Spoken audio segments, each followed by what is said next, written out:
The cold autumn winds whipped across the rolling hills of Northumberland, rattling the shutters of the tiny cottage where Winifred Walters had taken shelter. At 48, her face was etched with the lines of hard labor and profound grief. The plague had taken her husband 5 summers past, and war had claimed her 2 grown sons just last year. Now she huddled alone by a fading fire, her threadbare shawl pulled tight around her shoulders. A knock at the door startled her. Few visitors came to her door these days, especially not in such weather. "Mistress Walters?" A thin man in weather-stained robes clutched a leather satchel. "I am Magistrate Collins from Whitby. I bring news of your cousin Agnes." Winifred blinked in confusion. "Agnes? I have not seen her since we were children." The magistrate nodded grimly. "She has passed on, I am afraid. Having no children of her own, she has named you her sole heir." For a moment, hope flickered in Winifred's breast. Agnes had married a merchant's son, as she recalled. Perhaps there might be some small comfort in this inheritance. "What has she left me?" Winifred asked cautiously. "A cottage and small plot of land near Harwood Forest. Some household items as well." The magistrate handed her a rolled parchment. "The directions are here. It is perhaps a day's journey on foot." After the magistrate departed, Winifred sat staring at the parchment. What little she had here would need to be abandoned, but there was precious little to leave behind. By morning, she had bundled her meager possessions and set out toward her new inheritance. The journey was arduous, but Winifred had endured worse. As the sun began its descent, she crested a hill and spotted a small, dilapidated cottage nestled against the edge of the great forest. Smoke rose from the chimney, which gave her pause. As she approached, a ragged boy of about 10 years dashed out the door, then stopped abruptly when he saw her. "Who are you?" he demanded, skinny arms crossed over his chest. "I am Winifred Walters. This cottage belonged to my cousin Agnes." The boy's stance softened slightly. "Mistress Agnes said you might come. I am Peter Gresham.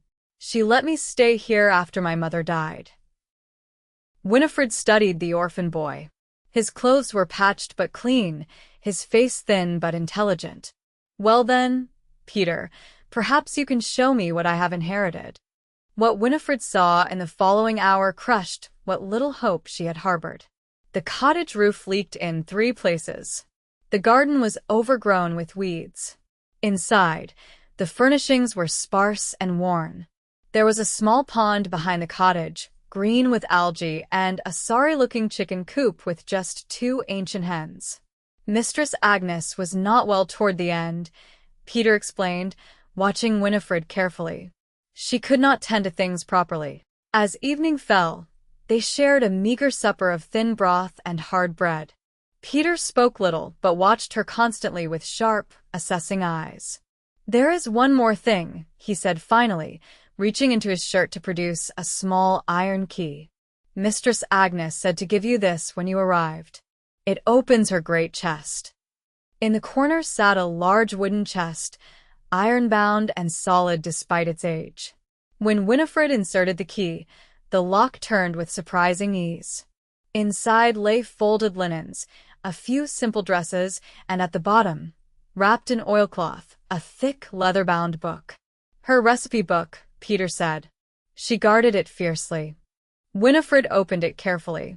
The pages were yellowed but well-preserved, filled with a neat, precise hand. But these were not simple recipes for bread or stew. The first pages she examined contained detailed instructions for medicinal tinctures and healing poultices. She was known as a healer, Peter offered. People came from villages all around. As Winifred turned more pages, she found recipes for preserving fruits, brewing alesh, and creating dyes from plants. The knowledge contained within seemed valuable, but hardly the windfall she had secretly hoped for. "It is late," she said finally, closing the book. "We should rest." That night, as Winifred tried to sleep on the lumpy straw mattress that had been her cousin's, she fought back tears of disappointment. She had traded one life of poverty for another, with the added burden of a strange boy to care for. In the darkness, she heard scratching. Sitting up, she saw a shape moving across the floor. "Peter," she called softly. "It is just Rufus," came the boy's voice from his pallet near the hearth. Mistress Agnes's dog. He was out hunting. In the dim moonlight filtering through the cracks in the shutters, Winifred made out the form of a large, shaggy hound. The dog continued scratching at the floorboards beneath the table. "Stop that, Rufus," Peter hissed. The dog whined but ceased his scratching and curled up beside the boy. The next morning brought a clearer assessment of Winifred's inheritance. The cottage needed substantial repairs. The garden would yield nothing until spring. The two ancient hens produced perhaps one egg between them on a good day. The pond contained no fish that she could see. It was, in all respects, a worthless property. Yet as the days passed, Winifred found herself settling into a routine. Peter proved helpful and knowledgeable about the surrounding forest, bringing back mushrooms, berries, and occasionally a rabbit for their pot. Rufus, while old, was a loyal companion who followed Winifred everywhere. Curious about her cousin's life, Winifred spent evenings studying the recipe book. She began to realize it was far more than it seemed. Interspersed between recipes were personal notes, observations about local families, and what appeared to be coded messages. Some pages contained sketches of plants with notations in a script she did not recognize. "Peter," she asked one evening, "did my cousin have visitors from the nobility?" The boy looked up sharply from the wooden figure he was carving. "Why do you ask?" "There are references in her book to people with titles." "Did she serve them?" Peter hesitated. "Sometimes fine carriages would come at night. Mistress Agnes would send me to the loft and tell me not to come down until morning." 2 weeks after her arrival, Winifred awoke to find Rufus scratching frantically at the floorboards again. This time, in the light of dawn, she noticed something curious. The boards beneath the table did not match the others. "Peter, has this floor been repaired?" The boy shrugged, avoiding her eyes. Mistress Agnes never said. That afternoon, while Peter was gathering firewood, Winifred moved the heavy table aside. Rufus immediately began digging at the seams between boards. Using a kitchen knife, she pried up one board, then another, revealing a small cavity beneath. Inside was a canvas sack. Winifred's hands trembled as she withdrew it and loosened the drawstring. A gasp escaped her lips as gold coins spilled onto her lap. More money than she had ever seen in her life. "You found it then?" Winifred startled at Peter's voice. He stood in the doorway, arms full of kindling, his expression unreadable. "Did you know about this?" she demanded. "Mistress Agnes said there might be something under the floor. She said not to tell you outright, but to let you discover it yourself." He set down the wood. "There is more." "More?" "The recipe book. Have you looked at the back pages?" Winifred retrieved the book and turned to the final sections she had not yet examined. These pages contained no recipes at all, but detailed accounts of visits, names, and dates stretching back decades. "I do not understand," she murmured. "Mistress Agnes was not just a healer," Peter said quietly. "She kept secrets for important people." Before Winifred could question him further, Rufus began to growl. Seconds later, they heard the sound of horses approaching. "Quick!" Peter grabbed the coins and book, shoving them into Winifred's arms. "Hide these in the root cellar. Say nothing of them." Bewildered but sensing urgency, Winifred hurried to obey. When she emerged from the small cellar behind the cottage, she found Peter speaking with 2 men on horseback. Their clothes marked them as men of wealth and position. "Ah, there she is," said the elder of the two, a corpulent man with cold eyes. "You must be Mistress Walters. I am Lord Eddington, and this is my secretary, Master Finch. We have come to discuss the purchase of this property." Winifred cursed awkwardly. "My lords, I have only just inherited this place." "And a sorry inheritance it is," Lord Eddington said with a dismissive glance around the ramshackle property. "I am prepared to offer you a fair price, enough to secure a comfortable cottage in the village and perhaps a small annuity." The offer was tempting, especially given the state of the property. Yet something in the nobleman's manner, the way his eyes darted toward the cottage, the tightness of his smile, gave Winifred pause. "You are most generous, my lord, but I have not yet decided what to do with my inheritance." Lord Eddington's smile vanished. "I advise you not to delay too long, Mistress Walters. Winter comes early to these parts, and this cottage will not withstand the first storm." After the men departed, Peter exhaled loudly. "You did right to refuse him. Why does he want this worthless place?" Peter shook his head. "I do not know for certain, but Mistress Agnes feared him. The last time he came, they argued terribly." That night, after Peter was asleep, Winifred examined the recipe book more carefully. The final pages contained entries dated just months earlier, detailing visits from various nobles, including Lord Eddington. Agnes had noted cryptic phrases. It demands the proof. Says royal claim hangs in balance. Threatened exposure of my role if I do not comply. Winifred frowned. What proof? What royal claim? The following day brought another visitor, an elderly woman from the nearest village who introduced herself as Martha, the midwife. "I came to see if you needed anything," she explained, though her curious gaze surveyed the cottage interior. "Agnes was my friend for 40 years. Over a cup of weak tea, Winifred carefully questioned Martha about her cousin. "Agnes had a gift for healing," Martha said. "But that was not what made her valuable to the great families." "What do you mean?" Martha lowered her voice, though there was no one to overhear them. "Peter had taken Rufus hunting in the forest. Agnes kept records. She attended births that some wished to keep secret, marriages performed in private, deaths that were not announced."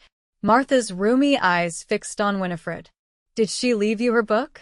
Winifred hesitated, then nodded slowly. "Guard it well," Martha warned. "There are those who would kill to possess it, or destroy it." After Martha left, Winifred felt a growing sense of unease. That night, unable to sleep, she took the recipe book outside to examine by moonlight, away from Peter's sharp eyes. Turning to the earliest entries, dated nearly 50 years prior, she found an account of a secret birth. Lady Elizabeth delivered of a healthy male child this day. Child taken immediately by Lord R, as arranged. Lady believes infant dead. Payment received. Winifred's blood ran cold. This was no mere recipe book. It was a record of secrets, possibly crimes, involving the most powerful families in the realm. The next morning, Peter found her still poring over the book. "You understand now?" he asked softly. "Some of it," she admitted. "But why would my cousin record such dangerous information?" "Insurance," Peter replied with a wisdom beyond his years. No one dared move against her while she held their secrets. Over the following days, Winifred and Peter formed a cautious alliance. The boy knew more than he initially revealed. He had been Agnes's assistant and confidant during her final years. Together they began to piece together the puzzle hidden in the recipe book. Agnes had served as midwife, healer, and confidant to noble families for decades. She had documented illegitimate births, secret marriages, and even deaths under suspicious circumstances. The book contained not only these records, but also the locations of supporting evidence, letters, certificates, and tokens that could prove or disprove bloodlines. Lord Eddington returned a week later, this time with 4 armed men. "I have been patient, Mistress Walters," he said without preamble. "But my patience is at an end. I will have this property." "May I ask why this particular plot of land interests you so greatly, my lord?" Winifred asked, fighting to keep her voice steady. "That is not your concern. I offer 50 gold pieces, more than you would see in a lifetime of honest labor." When Winifred again declined, Lord Eddington's face darkened. "Then you leave me no choice." You are trespassing on land that rightfully belongs to my family. I have documents proving my claim. You will vacate these premises by tomorrow noon, or my men will remove you." After he stormed away, Peter emerged from his hiding place in the root cellar. "He lies," the boy said flatly. "This land belonged to Agnes's family for generations. But why is he so desperate to possess it?" Peter looked thoughtful. "There is something Mistress Agnes told me once. She said if trouble came after she was gone, I should remember that what seems most worthless may be most valuable." That night, Rufus would not stop scratching at the door, whining to be let out. When Winifred finally relented, the dog bounded straight for the algae-covered pond, plunging in despite the cold. "Rufus, come back," she called, but the dog continued swimming in circles, diving beneath the surface only to emerge moments later, barking frantically. "He does this sometimes," Peter said, joining her by the pond's edge. Mistress Agnes always ignored him, but something about the dog's persistence troubled Winifred. "Has anyone ever examined what might be in that pond?" Peter shook his head. "It is too murky to see anything." The next morning, facing eviction, Winifred made a desperate decision. While Peter kept watch for Lord Eddington's men, she waded into the cold, slimy pond, feeling along the bottom with her feet. Near the center, her foot struck something solid, too regular to be a rock. Taking a deep breath, she plunged beneath the surface, her hands finding the edge of what felt like a wooden box. It was firmly embedded in the mud, but she managed to loosen it with repeated dives. By mid-morning, exhausted and filthy, Winifred dragged a small iron-bound chest from the pond. The lock was corroded beyond use, forcing her to break it open with a hammer. Inside, wrapped in oilcloth that had preserved them from the water, were documents. Ancient parchments with royal seals, letters bearing signatures of kings long dead, and most significantly, a marriage certificate dated 70 years earlier, uniting Lady Catherine of House Beaumont with Sir William Eddington, the current Lord's grandfather. "This proves Lord Eddington's claim to his title," Peter said, examining the documents with surprising literacy. "Then why would Agnes hide it from him?" Winifred wondered. The answer came when they examined the dates more carefully. The marriage had taken place 3 months after the birth of Lord Eddington's father. According to the laws of inheritance, this meant the entire Eddington line was illegitimate, unable to legally inherit titles or lands. "This would ruin him," Winifred breathed. No wonder he was so desperate. By noon, Lord Eddington arrived with his men and a magistrate bearing eviction papers. Winifred met them in the yard, her hands hidden in the folds of her skirt. "I have reconsidered your offer, my lord," she said calmly. "But first, I wish to understand why this property means so much to you." "That is none of your concern, woman. Will you accept payment and leave peacefully, or must we remove you by force?" Winifred smiled thinly. "Perhaps you seek something hidden here. Something in a pond, perhaps?" Lord Eddington's face drained of color. "What do you know of that?" "I know that your grandfather married Lady Catherine 3 months after your father was born." Winifred withdrew a document from her skirt. "I have the proof here." The magistrate looked confused. "My lord, what is she talking about?" "Lies and slander," Lord Eddington sputtered, but his eyes remained fixed on the document in Winifred's hand. "If this proof were presented at court," Winifred continued, "your titles and lands would pass to your cousin's line. You would be ruined." For a long moment, silence hung in the air. Then Lord Eddington dismounted, approaching Winifred with forced calm. "What do you want?" "You will withdraw your claim to this property. You will provide written acknowledgement of my ownership, and you will never trouble me or the boy again." "And the documents?" Winifred met his gaze steadily. "I will keep them safe, as my cousin did. Consider it insurance of your good behavior." 3 days later, a royal courier arrived at the cottage. The boy who had brought him stared in awe as the man in royal livery requested an audience with Mistress Walters. "I come from the Queen's private secretary," the courier explained once inside. "Certain matters have come to Her Majesty's attention regarding records kept by your late cousin." Winifred felt a chill of fear. "I have done nothing wrong, sir." "No one suggests you have." The courier produced a sealed letter. "Her Majesty wishes to examine certain records pertaining to royal births during the previous reign. She offers fair compensation for your assistance." When Winifred hesitated, the courier added, "This request comes with assurances of your safety and discretion. The Queen understands the delicate nature of such information." After careful consideration, Winifred agreed to travel to court with selected pages from the recipe book, those documenting a royal birth that had apparently been misrepresented in official records. 2 weeks later, Winifred found herself in a private chamber at the palace, speaking directly with the Queen's most trusted lady-in-waiting. "These records confirm what Her Majesty suspected," the lady said after examining the documents. "Your cousin's detailed accounts will help resolve a matter of significant importance to the crown." Winifred's reward for the service was substantial: a royal pension, official title to her property, and a document granting Peter legal status as her ward, with rights of inheritance. By the following spring, the transformation of Agnes's cottage was remarkable. The roof had been repaired, the garden planted, the pond cleaned and stocked with fish. Peter had grown 2 inches and gained weight on a diet of proper food. Rufus, though growing old, enjoyed sleeping in the sun outside their door.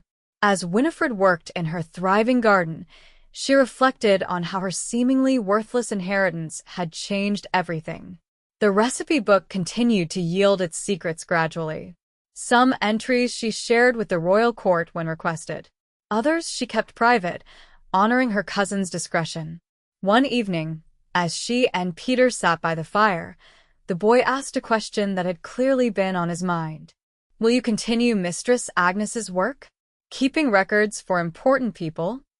Winifred considered this carefully. "Not exactly as she did. But I will honor her legacy in my own way. Knowledge is power, Peter. Sometimes the most powerful people in the land are those who appear the most humble." She picked up the ancient recipe book, running her fingers over its worn cover. What had seemed at first a collection of household remedies had proved to be a historical treasure, a chronicle of royal and noble secrets spanning generations. And within its pages, Winifred had found not just financial security, but a purpose. "Tomorrow," she told Peter, "I will teach you how to make the royal cough remedy from page 17. The Queen's own physician has requested a fresh batch." Peter nodded solemnly, understanding the trust being placed in him. Together, they would continue Agnes's tradition, serving as keepers of secrets, healers of bodies, and unexpected guardians of historical truth. Outside, Rufus barked at something in the twilight, probably just a rabbit. But Winifred rose to check anyway, vigilant in protecting her unexpected inheritance and the new life it had granted her.